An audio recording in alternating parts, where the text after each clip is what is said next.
11. For they overcame by the blood of the Lamb and the words of their testimony. And he said about this basketball thing. Basketball used to be my hopes and my dreams, and it really used to be my God. So some of you kids that's up in there that love playing sports, understand that God first, everything else come after that. But I had my focus set on basketball, but then again, I had a whole twist and turn one day. I said, never been in trouble, but I'm from West Dallas, born and raised in West Dallas projects. But what they call projects, some of y'all probably not familiar with that. But it's where so-called hard people is from in West Dallas. So I used to want to be that way when I didn't have to be that way. And then growing up, I'm saying I had big aspirations about being an NBA player and everything. And then one day coming home from college, I was going to college at Navarro.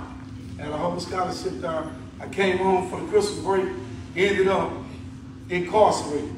My cousin and them ended up robbing somebody for $17 and a leather coat. Now, I'd never been to jail before, never been a juvenile or anything, and I didn't even see the robbery. But just because I had the background that looked promising, I was the one that ended up being more the victim. So I was sentenced to 30 years incarcerated. 30 years. I'm saying, like I said, never been to prison, never up to my, and I watched my mom come down there to court, stand in front of the judge with me, and watch these people give me 30 years. Now, that's a mental shock, mentally. But in the midst of that, I can say I knew God by only what my mom and my grandmama shared with me, but I didn't know God for myself. That's right. And that's really where the twist and turn come from. Because if you said, well, you can seek him with all your heart, you will find him. I was only seeking him, so I couldn't find him.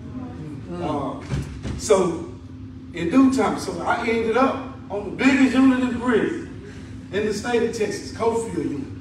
Said from Coffield to Christ, right? Yeah. Right? Now I had to go to Coffield to find Christ. Come on. So I can't be mad about the plans that God had for me because his word, Jeremiah 29:11. Come on. He said, for he knew the plans he had for me. Right. Plans to prosper me, right? And those plans, I didn't know those plans. But then again, I just started reading the word. But I think 13 years on that prison sentence. But I was one of the so-called biggest gang leaders down there. I'm kind of doing anything I want to do. I'm breaking all the rules, y'all. So I don't want to get too much detail. Okay. But I was breaking the rules. So I'm going to be transparent on that level. But then again, as I was doing a lot of that bad, I was doing some good. But then too, God didn't want us to be too lukewarm because we had to choose a side. But in my choosing side, I was still trying to do some good because good was in me. Because God was in me. And I would say that I'm going to the testifying part. Most of these people here know you, Sister Ann Perry. Who all here know Mr. Ann Perry? Raise your hand. Yeah. So it's a lot of people in here know y'all. Know you. Now, for that many people to know her, I'm talking about, I want to be able to testify about her. Because, man, I know beyond a shadow of a doubt.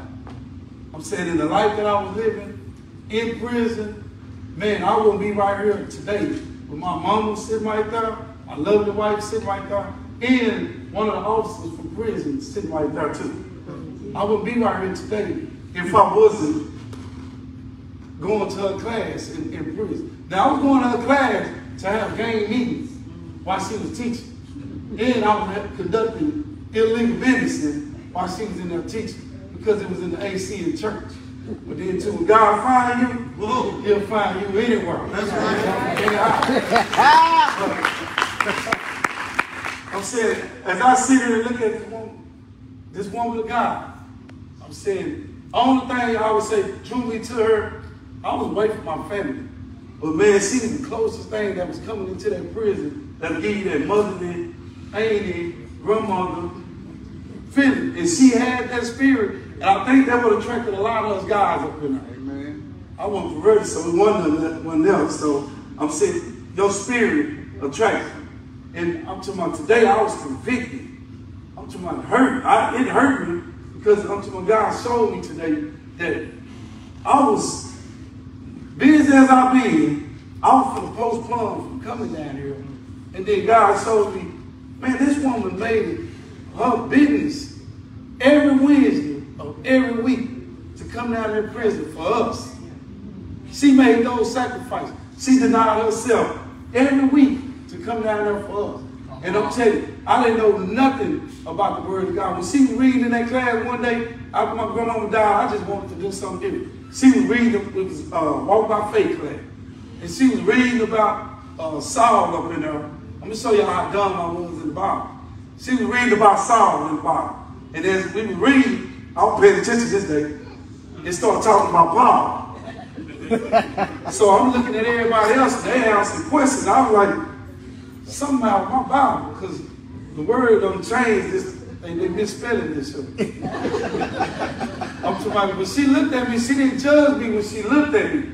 She gave me that a loving, caring expression of like, nah, when God called you, he changed your name. And I'm just, these are your words. I'm reflecting back what you did to me. I'm talking about, it never left me, and right here today, I want to testify about that. And I'm saying, when she was telling me that, a guy stood up in the class and said, but they were talking about Ananias and all, about when he had to go try to talk to Paul. And the guy raised up in the class and said, that's the same dream that God gave him to come speak to me, but I killed a lot of Christians. I said, man, you comparing me to a person that actually killed. I know I've never killed anybody. But this guy said, from the things that I was doing in prison, I wasn't leading them to God, so I was taking them away from God, doing what I was doing. But then that day made me realize that, man, you better be careful how people view you, because I know my mom and them, they raised me up to be looked at like that. And I sure didn't want to be viewed like that. But then again, when he said that, I wanted to go back and forth with him. But then until God started speaking to me, that very day, I ended up giving my life to Christ. That day, November the 3rd, 2013.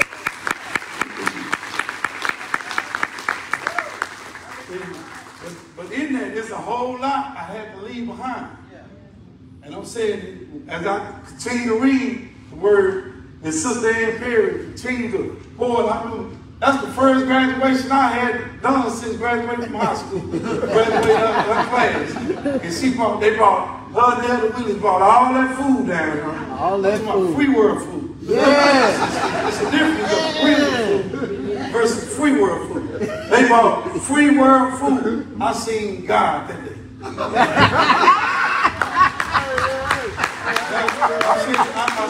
I saw him that day, but I actually felt him and I tasted, because in the word it said, taste to see how good.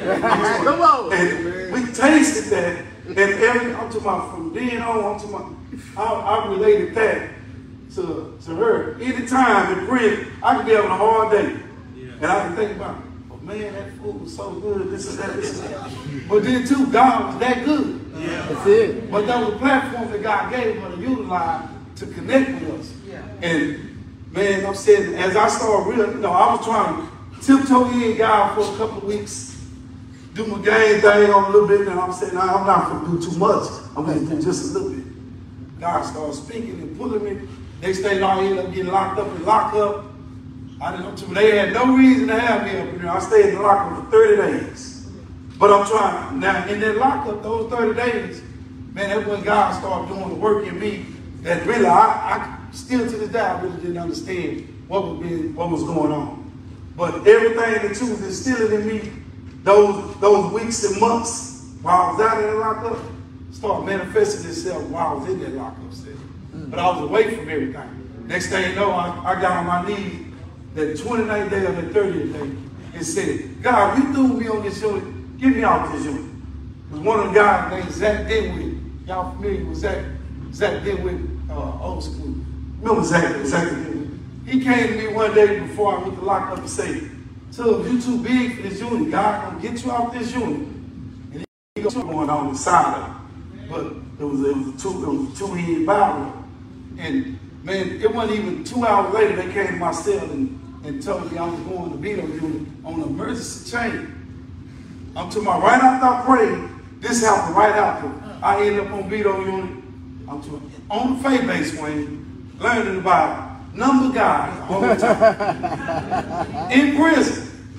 Now a lot of people watching and everything, And man, it was a battle, but I had one more stronghold. That cell phone was my biggest stronghold to let go in that prison. Because having access to that cell phone in there was almost like God himself. But then again, I kept remembering the scripture she kept telling me. Walk by faith. We were going off Hebrews 11:1. Faith is the substance of things hoped for, the evidence of things unseen. She instilled this in us. And I'm talking about, man, I had to do a lot of things by faith off of what she instilled in us. And as I continue to start doing those things, I started seeing God walk with me hand in hand. Hand in hand. I'm talking about to the point to where I ain't got on my knees and pray, man, God, send me a wife. Get all these girlfriends away. I had some women officers that were girlfriend. I had an ex that was with me from college. I prayed. Now one of them was a woman that he asked me to be a wife. Send me a wife. 2 days later, my wife today, April 4th, 2014, she wrote me. Out of nowhere. I'm saying she wrote me, and when she wrote me, and we started corresponding from that day. And next thing you know, as time went, the other ones just started falling off. We just started making things clear to me. But in that process, man, I seen parole early. I started being favored. So when I started being favored, I started understanding that I done found my wife. Man that find a wife, find a good thing. I'll tell you, favor the Lord. So I found my wife. Next thing you know, I ended up making parole. My first parole, 15 years on a 30-year sentence. I served 15 years. They let me out June the 5th, 2015. And I told them, man, look, we're not doing no plea. We need to get married like right now. Because I'm saying, I want to honor my mother and father, but then too, I want to please God too. Yeah. And as I was doing that, I'm saying, June 11th, we ended up finally getting married. June the 10th, we tried to go, and we get up in court. They told me, well, you got to wait another 24 hours. It killed me. Because I'm talking about I can't touch her until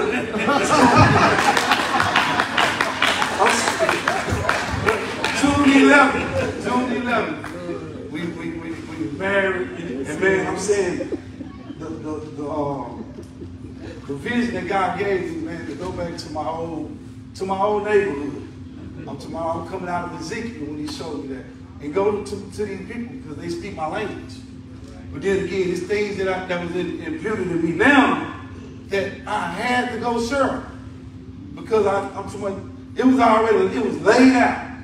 But then again, the question was, did I want to come to them and serve about Christ to them? But then again, I had to do it because if I didn't, the blood, anything happened to them, the blood of it was going to be on my hand. Yeah. So from the day forward, when I got out, man, I took off head first. I'm saying that in the process of the vision that God gave me of creating an organization, I have an organization called Connect to the Connection. I'm saying I'm the founder and the president of it. I'm saying it's me and my wife, we have a basketball team. I'm saying I have 7 basketball teams. And the beauty of this whole thing is for families that's impacted by incarceration. Not only physical incarceration, but mental, emotional incarceration. Come on. And spiritually incarcerated. Because there's a lot of people out here that's free, so-called free, that's not in bondage of the chains for the real prison, but they incarcerated some type of way. So other than these are the kids that we can't be connected with that are disconnected. But that's the platform that God gave us to really put forward. And with that organization, man, for the last 4 summers, we've been taking kids to a Christian camp in Missouri called Kids Across America. Oh, wow. I'm saying the first year, we took 50 kids. That was the most the camp ever seen. The next year, we took 110. This past year, we took 150. And guess what? From what the seeds you planted, it had been watered, but only God was giving the increase of it, right? I'm talking about right here today, I want her to understand and know, from her seeing them to seeing me, all of us fruits off your tree. You planted the seed, you the seed, you the soil. God gave you the seed to sow, you sow it. And I'm standing right here before you right now and saying, since I've been out, I can actually say God have used me and my ministry, the ministry that He blessed me with, to bring almost 500 souls, youngsters, to Christ. To saying it just said that they just raised their hand. No, these kids are taking steps, coming up to my boo-hooing, up to my boo-hooing material. And I'm saying we're dealing with kids all the way from the age of 4 through 19, even younger adults. But I just want to make sure it's known today, this day, 2024, February 25th, right? Sister Ann Perry, you mean just that much to me and my family and these kids, that I'm saying, on the strength of your sacrifice. And I'm telling you, I appreciate you, I love you. Even the first Bible that had a different translation in it, because somehow her and the other women brought me a Bible in that prison. They said, here's an updated Bible. Because I was coming out the King James Version, I didn't understand nothing. They brought me that Bible. I still possess that Bible right now at home. And they gave my first real Bible. Hey man, guess what? Like I said, from what you did, my mama I heard my mama heart going that prison. Stand up. Mama, can you stand up? That's my lovely mama right there. Yeah! And I ain't trying to be up here standing the father, talking about that's my mother, that's my mama. And here's my wife. So you took that's my wife. I said, I keep it going. And my little sister Brewer right there, she started in that prison, 19 years old. We fasted together. We did a whole lot of things. It was her and another group. So many of them officers thought I was having like a physical relationship, but the relationship was spiritual the whole time. What you invested in me, I was invested in them. I'm saying, I posted that flyer today when I realized I was going to be able to come. She said she woke up and just so happened going through Facebook to see it. And she shot down there from Texas. Yeah. This is evidence, man, what God will do at the time when He'll do it and who He will choose to be able to do the work of it. And I'm saying, I'll leave y'all with this shirt. Thank you, Lord. Kids, make sure y'all understand. A lot of kids be want to do a lot of things to be chosen. Just understand this shirt. We don't choose God. God chose us. I'm saying, man, we do not choose Him. He chose us. And man, He gonna choose you to go and bear them fruits. Yeah. And when you see them fruits, you can understand you one of the chosen ones. And these are fruits to make you understand that you're the chosen one. Yeah. But I want to say, I'm gonna leave on that note. I just want to let you know, thank you from the bottom of my heart for everything you did for me and for who you've been to me. And I'm gonna continue to do what I'm doing on the strength of what you done showed me, and continue, man. Man, please pray for me to continue moving pushing this cloud like this. Man. Thank you so much.